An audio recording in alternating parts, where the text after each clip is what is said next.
My name is Mike Toole. I am the editor-at-large at Anime News Network. I do essays, commentaries, whatnot for Discotech Media. Please come to our panel in that's at 12:45 today. We've got some announcements. Last year, I wrote, produced, and hosted a televised Christmas special for Crunchyroll for some reason. So I got that going for me. And this is not a Q&A panel. We got a lot of material. We're just going to kind of rush through it and have as much fun as we can with it. So please keep those hands down and buckle up. So I start off this panel every year by just conducting an informal poll on Twitter. I ask people what the worst anime they ever saw is, and I just start, tabulating the responses. There's a really broad range. Good stuff, bad stuff. Some stuff entirely, some stuff you entirely expect, other stuff not,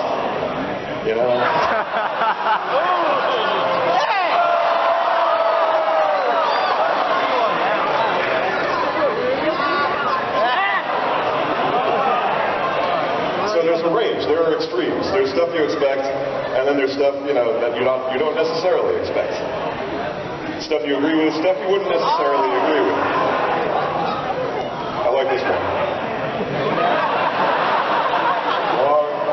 Classics, less obvious classics.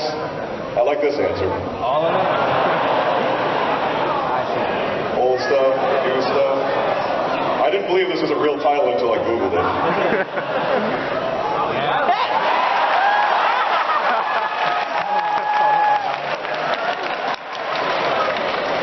And it just keeps going and going.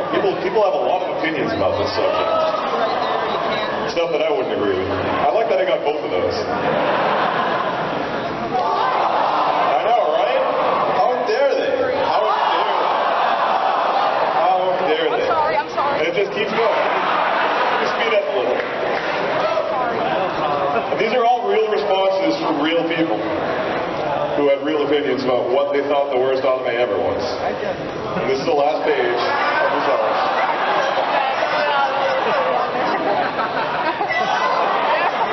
Some smartass always says this one.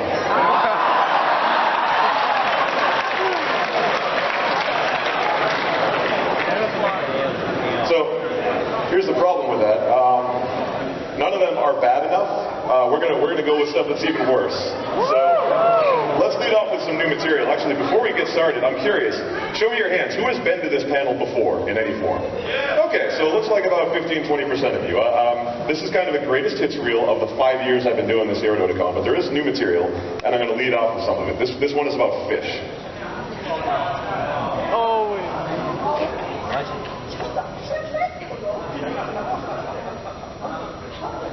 Can you guys hear this?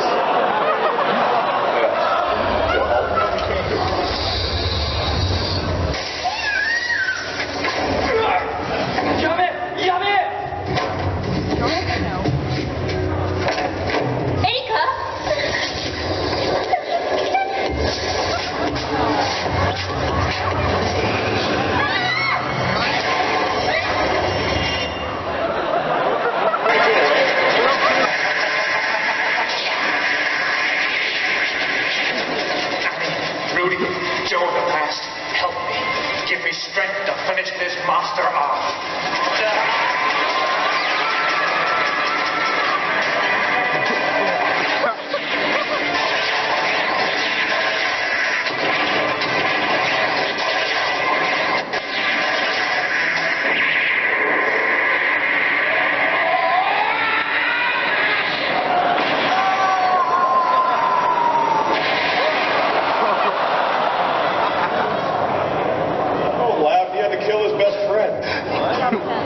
It's very sad. Joe! But wait. Joe! Joe! Lloyd. You did well, very well. I underestimated you. Lloyd. Joe! Please don't pull it out or I will die. You are a man now. Lloyd, I'm sorry. If you continue with the fight, I'm sure you will defeat all the rest. It's up to you now, my brother.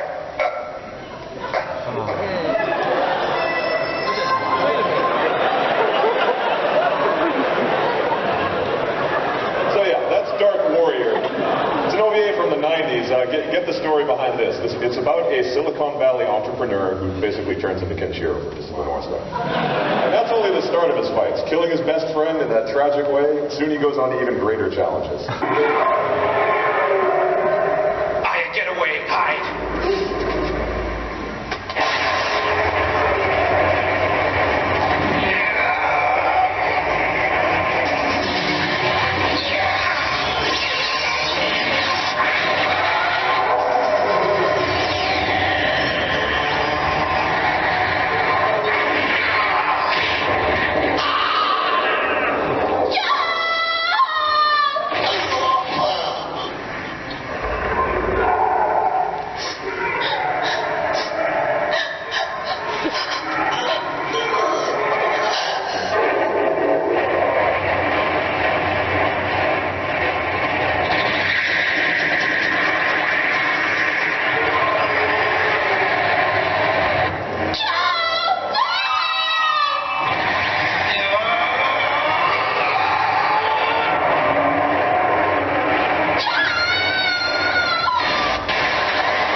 They made not one but 2 episodes of this. Now, did anyone notice how many times the rhino changed size?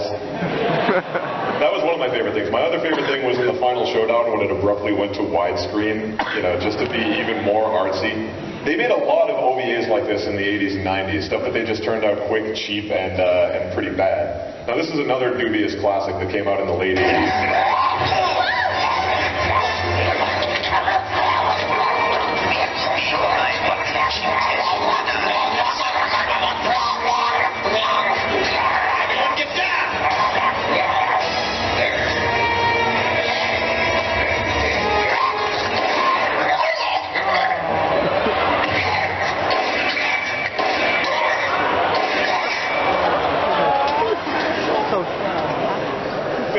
With bullets.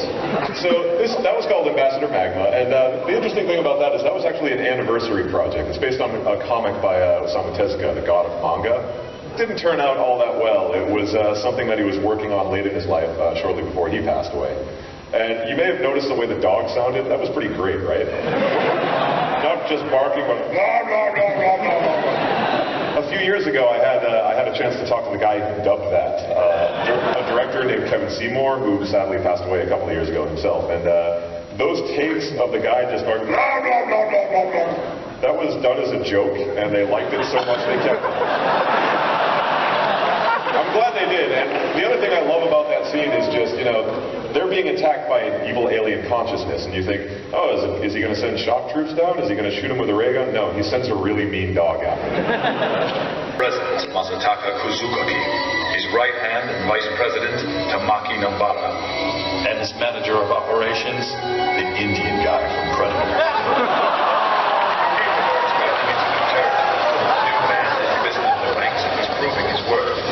Second in command, Kenji Koga. His methods are increasingly brutal. He's our main target in this mission. Yes? John Travolta is our secondary objective. Good morning, boys. Our targets are these men, Stan Laurel and Alpha Hart. Your targets are these 3. David Carradine, Kojak, and that guy from Duran Duran. Hello, Vice. You have a new mission. The man who killed 2 men last night was having a really bad hair day and became a monster. Your target in this case is this man, Marilyn Manson. He was young, he was a songwriter, but his music was so bad, he became resentful and wrote the worst music he could to try to drive people insane. He must be stopped. He must be eliminated.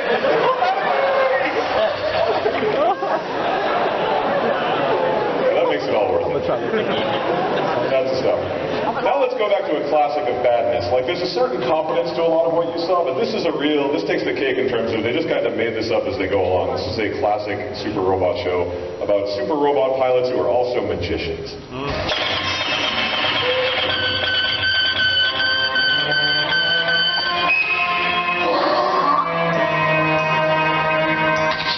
サゾリオンの襲撃が開始された。敵はこちらに向かっている。日本に侵入する前に防ぐのだ。出動態勢につけ。出動態勢だってどうすりゃいいんですか？五郎とミッチーは第一ドックの中の巡回用トレーラーに乗れ。追ってしまえば UFO だ。やばい！出たんだ！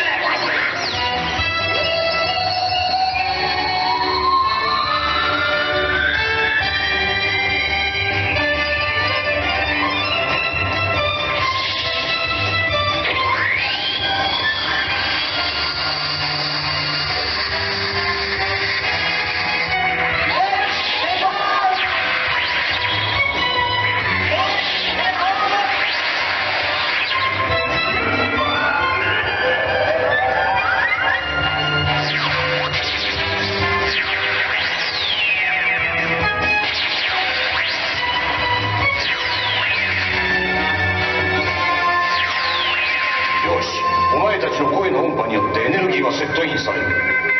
ミッチー、叫べ。アローイングスクランブル。アローイングスクランブル。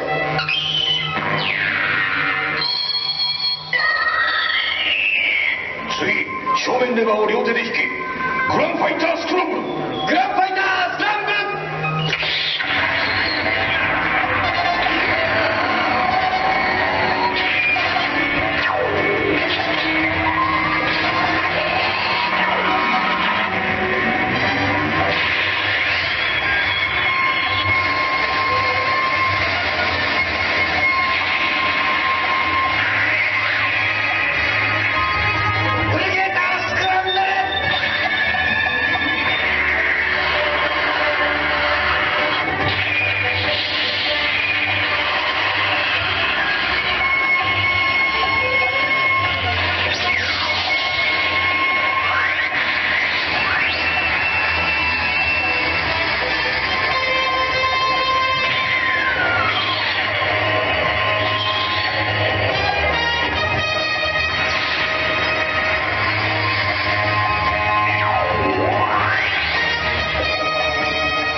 瞬間移動を開始。Thank God. So there are a couple of things I like about this. I like the fact that they're super robot heroes operating out of an amusement park, and their leader is a wizard. The other thing I like about this is you'll notice something about the robots, the transformation sequences. They physically they just don't make sense, and that was a problem for this show, which is called Gingeyser, because these shows were made to sell toys. They got their sponsorship money from the toy companies, so they could make toys and they could sell the toys. The Gingeyser toys didn't really do what they did on television, because that would be impossible. Let's see another great example.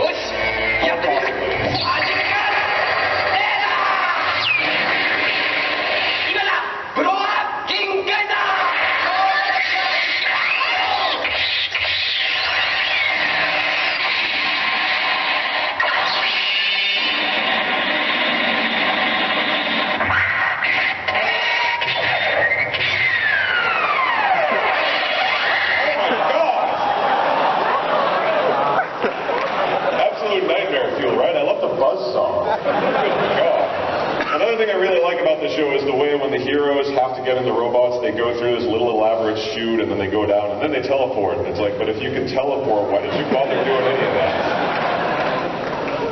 So that's Gingeyser. Take him alive, if you can.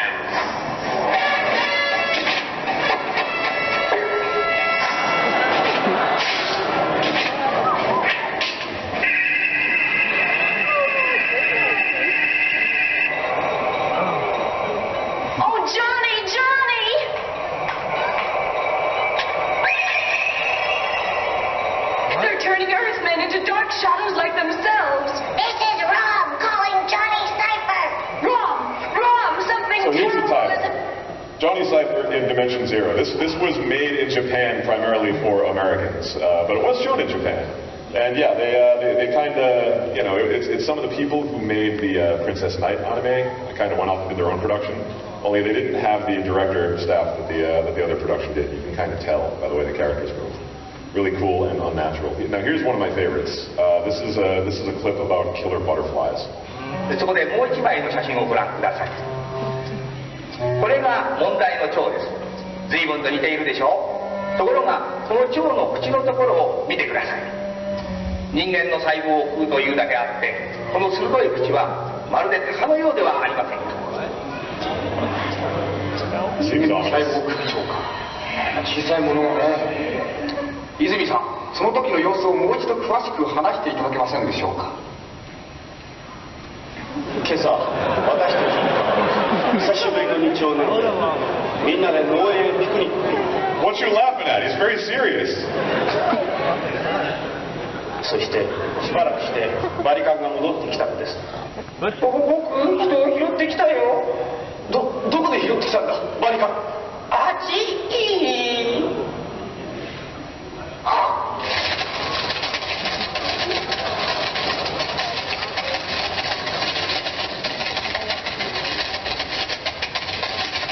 私たちはあまりの恐怖に立ちすぎてしまい、じっと様子を伺っているだけで精一杯でした。Yeah, good job trying to stop those carnivorous butterflies. This is a children's cartoon called Charge Man Ken. Great family entertainment. Now let's see how our hero, Charge Man Ken, deals with this threat.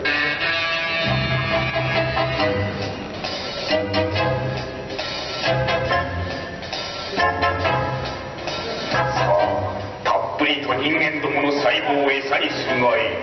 戻ってくるときは2倍も3倍も増えるんだ。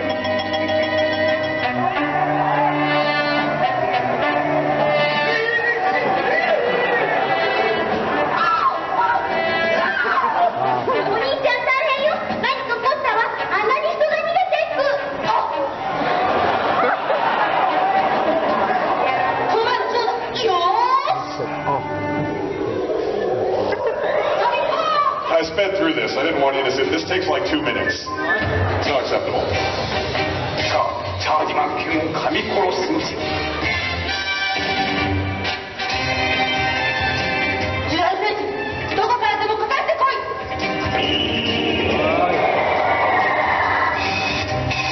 What do you do? Those are a lot of butterflies. You can't kill them all.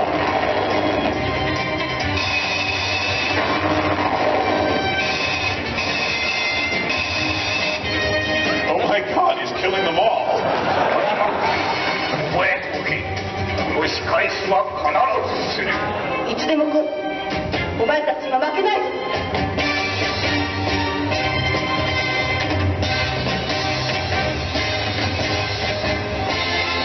かわいそうな蝶さんね。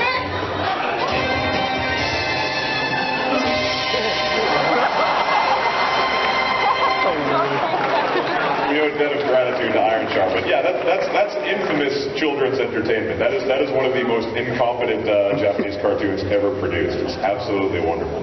Now, speaking of it's not even necessarily obvious, but then you look closer, and you see that something is very, very wrong. Now, let's look at an example of Sakuga Hokai in action. Watch this clip. どうなあの者たちが伝説の戦士プリキュアだったのな。欲しいな。 Yeah, we all love Precure.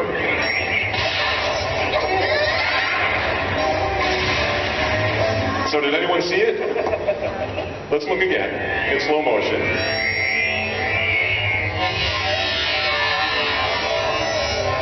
It's hard to catch some of these. And if you didn't see it that time, well, we can freeze frame.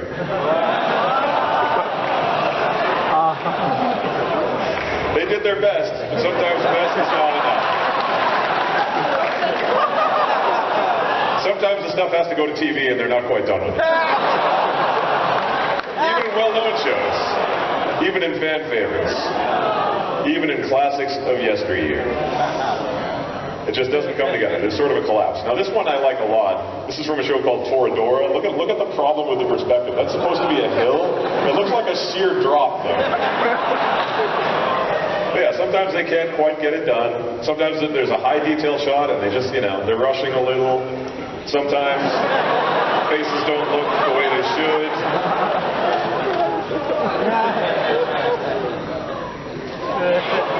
I actually didn't believe this was real until I found the clip. It's from Tokyo Mew Power. And there are several moments where that happens. And sometimes, they start off with stuff on paper and it just gets lost in translation,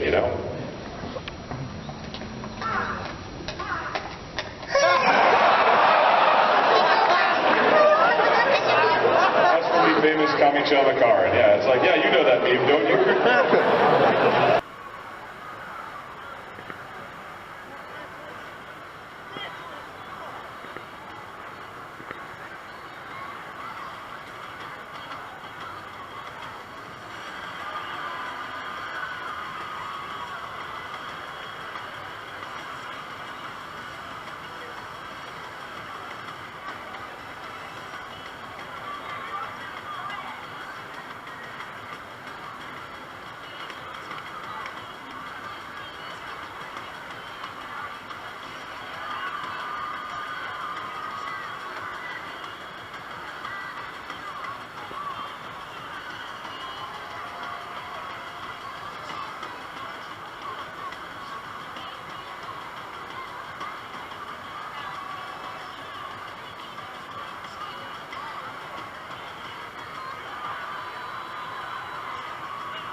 Hey everyone, it is iamxeracon here, explaining this. This is sort of a glimpse at my costume from Otakon. I was Dark Link. Yep. And so these were sort of like, this is just a part of my costume. Although, to be honest and fair, the ears I did not get until I was actually at Otakon.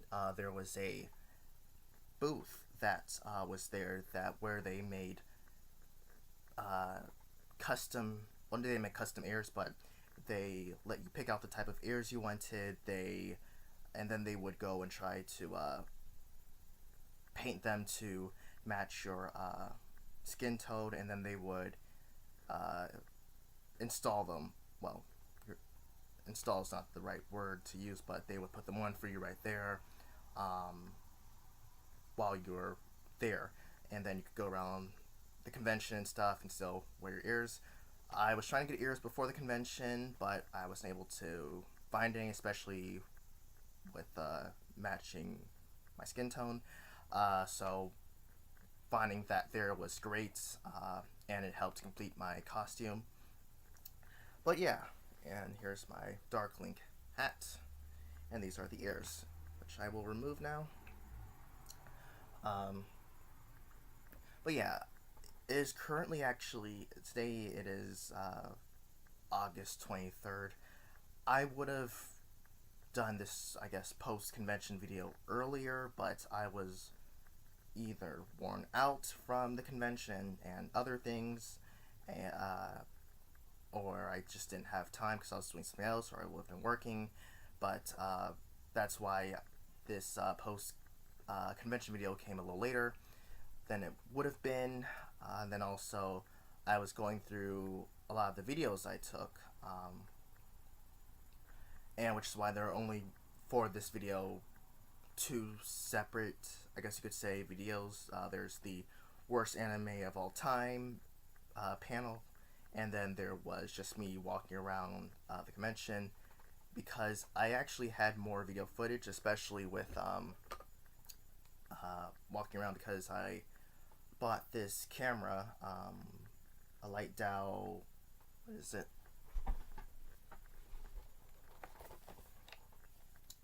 Light Dow LD 4000 HD DV camera, just sort of like one of those small body cams, something like that.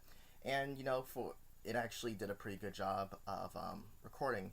Only problem was I had attached, I bought a shoulder strap, but I wasn't sure how or where I should position it, so it really shot off from where I would have been focusing my attention at, or where I was looking at, so it would have been tilted, I guess. The footage was showing it, pointing it in another direction, or slightly off, because I was even gaming some on Smash Brothers, but I wasn't able to get good footage because the camera was pointing slightly off away from the screen, so I wasn't able to properly capture that footage. So that kind of was bad. Overall, though, the convention was great. I would have liked to have spent more time, but it was great for what it was. I went to a couple video panels, well, not video panels, but video showings. First one I went to was Code Geass. They were showing the first two episodes of Code Geass. And that was good. I enjoyed it. And then I also went to the Psycho Mob 100 video screening. I enjoyed that. I went to One Punch Man screening. I enjoyed that. I went to the...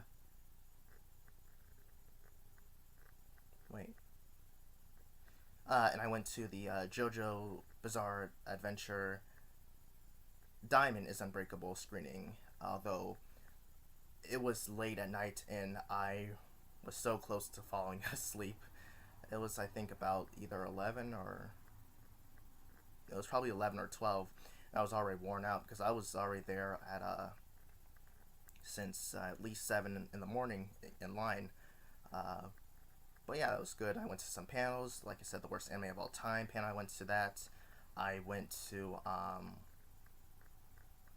think it's called You're Wrong and You Should Feel Bad, where they basically break apart popular shows and just trash them. I mean, I didn't get any footage of that because they said you can't like record during stuff like that and other things.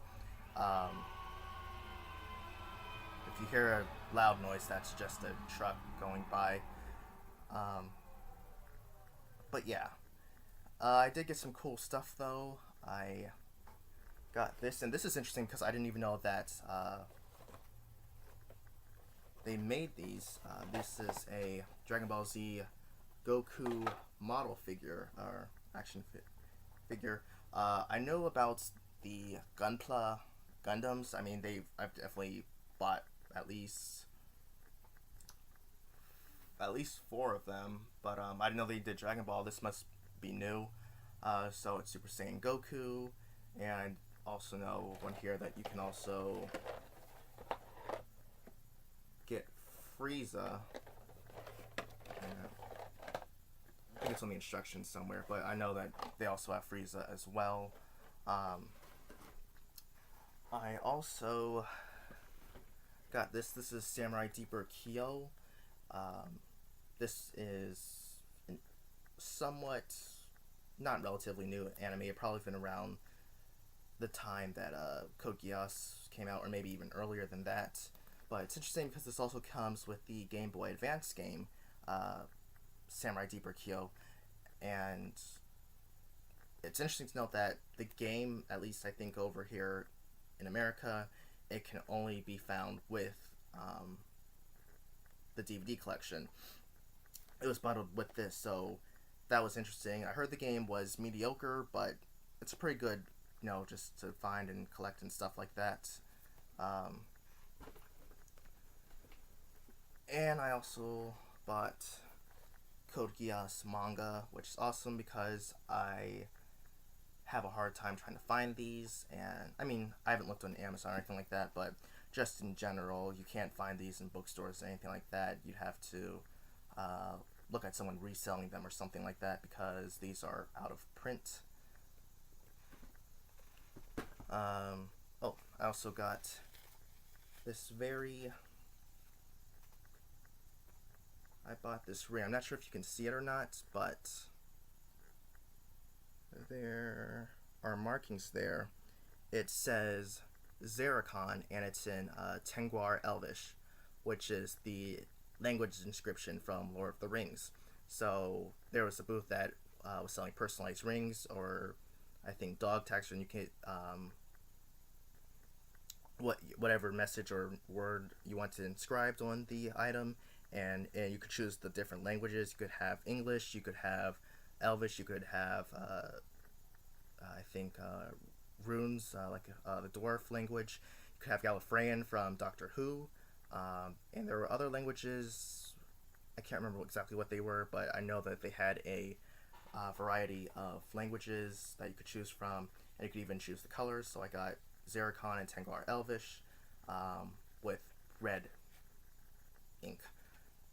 And then perhaps one of the greatest things I got from there was this. And this is just the case, but what's inside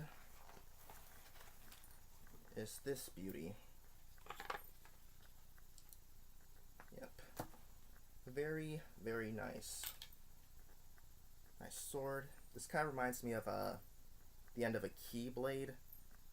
You know how it has the chain at the end of the sword. Very nice design. Really can't see that well on here, but it's really, really nice. And it came with a case. It comes with a stand, and I just really like this thing.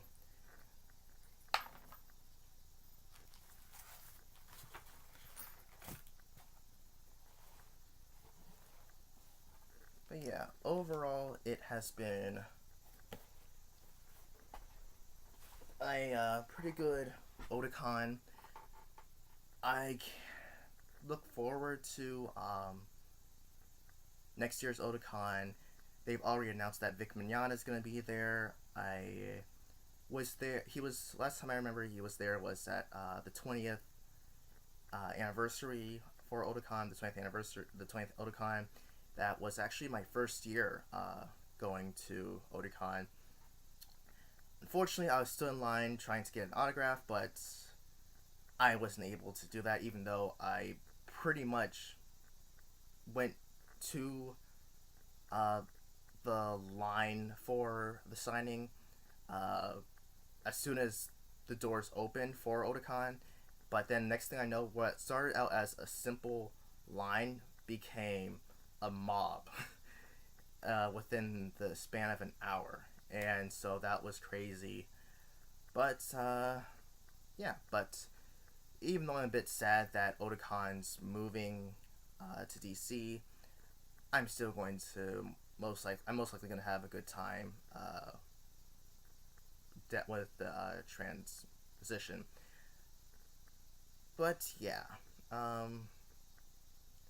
you might see one or maybe two videos this week. Maybe. I won't say what they are because I'm not sure if one or the other will be available. But then after that, there's going to be a very slow period. But yeah, I'll try to do what I can. Maybe I'll post some more Smash videos. And maybe eventually I'll be able to get a capture card so I can actually do longer gameplay, segments and stuff. I'll be able to actually talk about certain games that I like or that I don't like, or just talk about games in general. But who knows, So until next time, everyone, I am iamxeracon, signing off. Farewell, Otakon 2016.